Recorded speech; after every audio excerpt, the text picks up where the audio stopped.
felt like a piece of wood on the ocean, being tossed around in the waves, but I wasn't sinking.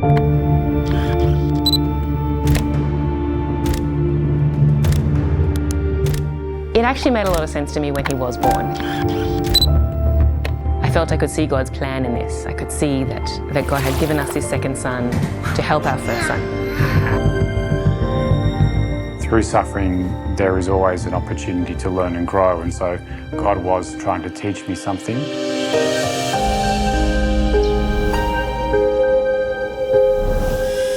This veil between heaven and earth is so thin. I can't tell you what a gift it is to be able to talk to children about heaven all the time. They know that they could die any moment. This world is not all there is. They are destined for heaven.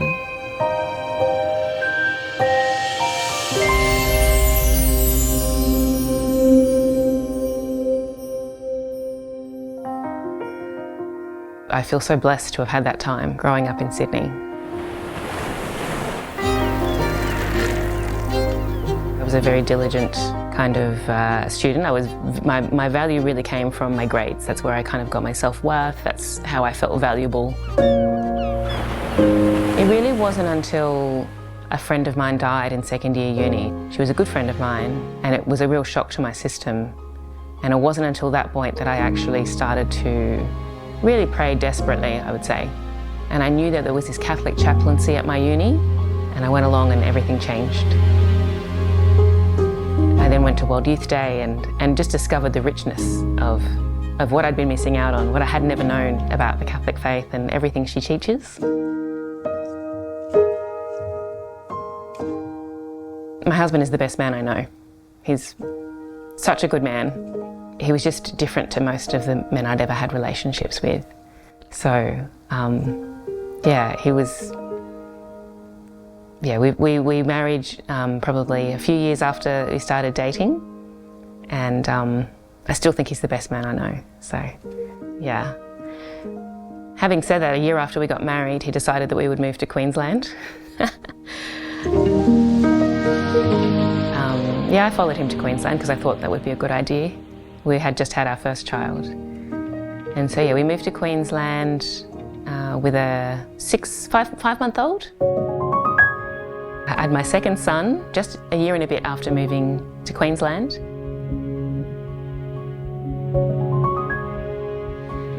And it was tough. Having two children under two is, as anyone will tell you, is worthwhile but challenging.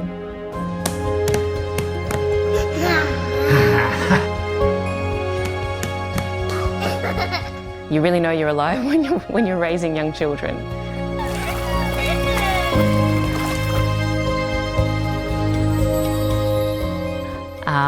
So Teddy, it actually made a lot of sense to me when he was born. I had really asked the Lord, am I ready to be a mother of two children? Can I do this?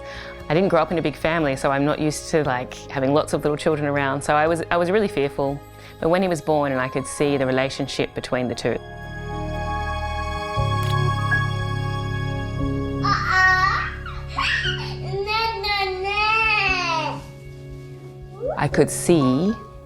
I felt I could see God's plan in this. I could see that God had given us this second son to help our first son, because our first son has a muscle disorder.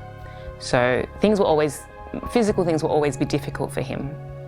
And I could see very clearly, it was clear to me, I could see God's plan that our second son was going to be a great mate for him, a good friend, a great helper.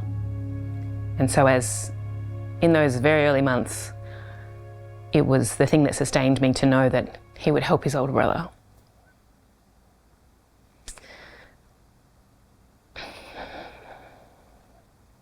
But at 8 months old, he went to heaven in his sleep. So he went down for his afternoon nap, and he was found, he wasn't breathing.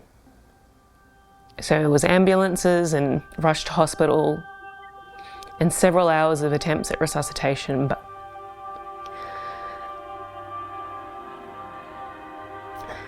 he was gone.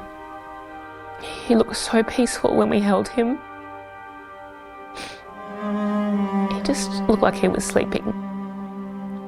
My husband Gabriel and I stood there and watched watched the resuscitation for, I really actually don't know how long it was, but it would have been hours. And I do remember when they finally told us that they were not going to keep resuscitating. We told them that his name is Theodore, and it means gift of God, and that he has always been a gift and he always will be a gift.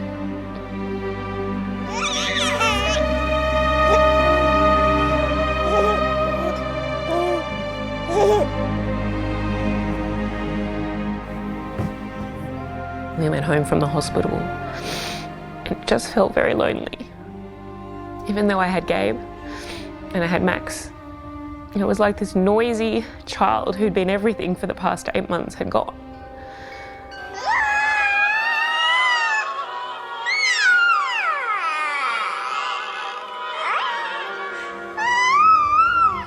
I still remember the first mass that they took me to that day after he died. All I remember from that day is kneeling there and just looking at the Eucharist and saying, I have nothing. That was my only prayer. I have nothing. And that was all I could say to our Lord. You're all I have. That's it. Nothing I do. I'm not in control of any of this.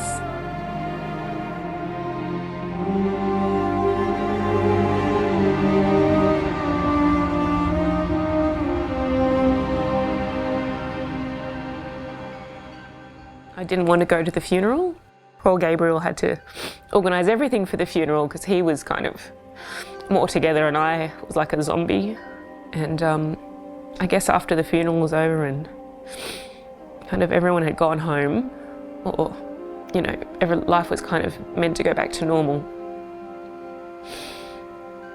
I still had Max to look after, which was a great blessing. And I remember during that time we would say goodnight to Teddy every night and he understood that. The first time he was a bit confused, he thought Teddy might be around somewhere, but I think he then started to realise it was a prayer.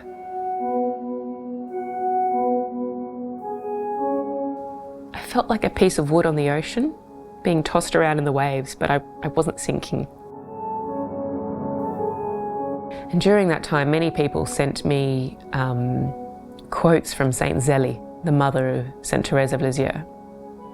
And she had lost 4 children of her 9, 4. It helped me so much, knowing that there was this mother who had gone through this, a mother who was a saint, and could pray for me knowing what I was going through.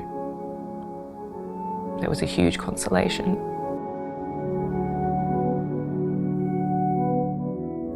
Life went on.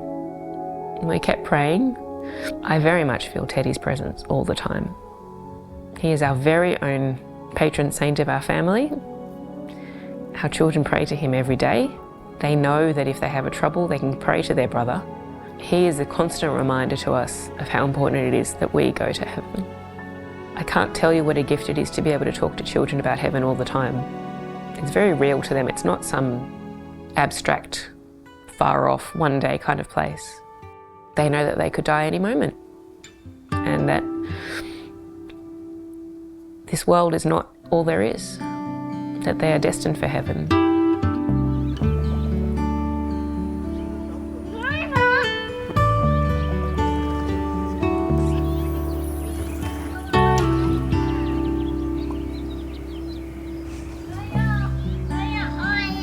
Zélie was born less than a year after Teddy died, and I always call her my precious gift. Let's stop the game! God sent her specifically because she is the most healing, smiley, joyous child. And then came Louis. Louis was born with the same muscle disorder that our other son has, but Louis is more severe. So when he was born, his limbs were really not strong, and they were all kind of contractured up. He had a cleft palate as well. So yeah, he's had a lot more difficulties than your average child. He's had to work very hard for every little bit of movement he has. We never thought he would be able to feed himself when he was born. but he certainly can, and he started school this year.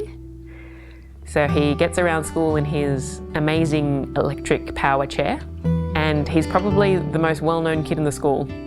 So whenever I walk into school with him, everyone's like, "Hi, Louis!" Like, you know, year sixes, preppies, everyone loves Louis. He has never complained about anything. Never questions why. Just the other day, something happened and he said, "Mum, I'm the luckiest boy in the world."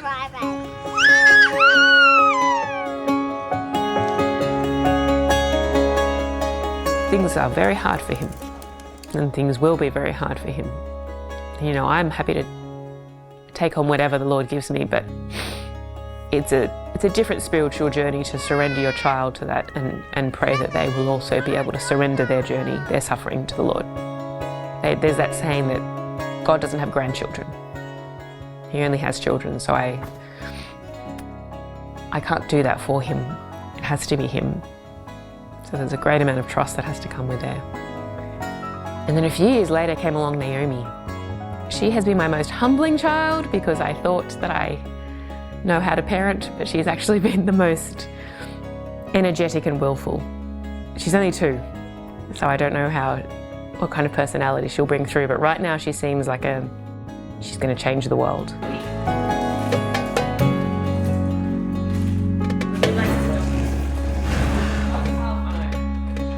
I've been happily married to Jovina now for, I thought it was 15 years the other day, but I was corrected. It's actually 11 and a half. This is true. Our day-to-day life is full of little moments of faith and prayer, and that's something I think we help each other with. That I see patients, I see how they suffer, and I see the difficulty they have when they really have no explanation for their suffering. As a doctor, I think the things that I've been through help me to be more empathetic, help me to be a better professional, hopefully to be a better husband. Definitely. Yeah.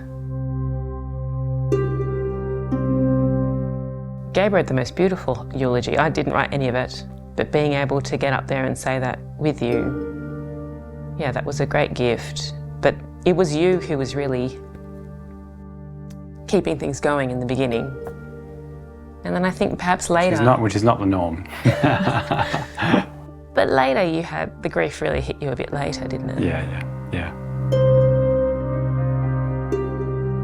It was very difficult to understand why we would have a child that was well and would pass away unexpectedly and be left with a child that we knew was going to face some difficulties with his health. Yes. And also the great uncertainty we've had because of the genetic condition our children can carry or develop, to know that this would be possible future suffering for any child that we had.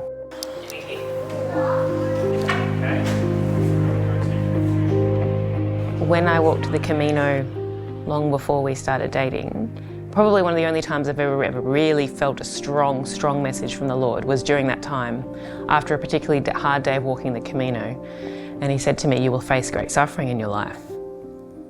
And so I took that on board, but I was like, okay, sure. Let me unite it. Like, you know, I was on pilgrimage, so it was all like, I will use this suffering. And then on our wedding bands, we have inscribed the path to holiness, Camino de Santidad. And I think neither of those two things did I understand very well, that message of you will have great suffering, and nor did I understand what a path to holiness really means, because I think it sounds really nice when it's inscribed on a wedding band and said at a wedding. But I think this thing we call marriage and family, I had a whole image of what it would look like, and it didn't look like this, which is not to say that I don't want this. This is a far better image than anything I could have planned or written. And it's certainly, I feel it's bringing me much closer to holiness than my plan had been. In those months after we lost Teddy, I would go to work and I would see colleagues for them that day is normal, it's a normal day, they're acting like everything's normal, but they have no insight into what's happening in your heart. And so that's the case for every person you meet ever, really. Yeah, absolutely. After Louis was born a few months later, someone said to me, "Oh, all these things that have happened to you, why you?" And my automatic response was, if not me, then who? If it wasn't going to be us, then who better than us to learn from him but also parent him? Yeah. Our first son, I had no idea whatsoever that he would be anything other than perfect, like in the world standards. So I didn't know anything, and it wasn't until he was really about 8 months old that I realised, no, there is something physically very different about this child. But my second experience was with Louis. I knew that he would also have this disability. I chose not to have too many investigations because I didn't really want to think of the pregnancy as something that would be a negative thing for me. I just wanted to bring this baby into the world and then we'd face the things. And on paper, if you'd told me, Louis will never walk, he might struggle to hold a pencil, he won't be able to get himself on the toilet, that probably sounds pretty awful on paper, but it doesn't really see the whole person. And so probably even when he was born, it was actually much harder to come to terms with because I hadn't been able to fall in love with him yet and get to know him yet before I already knew those things on paper. And so yeah, there was, at that stage, I had that very real experience of this is radically changing my life. All these things that I find easy now are going to be hard. And our day-to-day life is not what I hoped it would be, but that's not to say it's not joyful.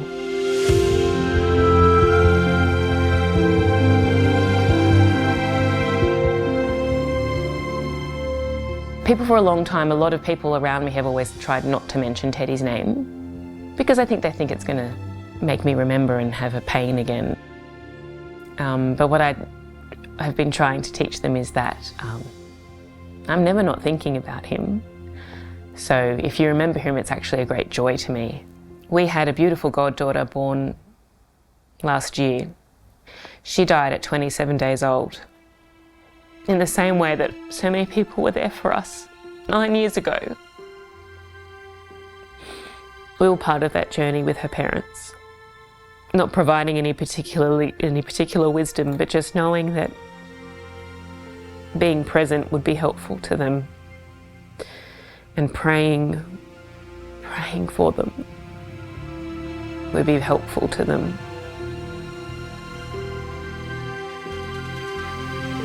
Jesus was with us in that time. I could feel he was right there with us, carrying his cross too. It was always a reminder of how blessed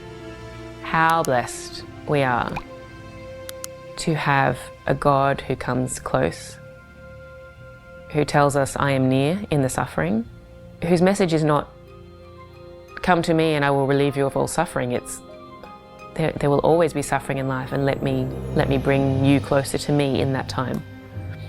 Such a blessing.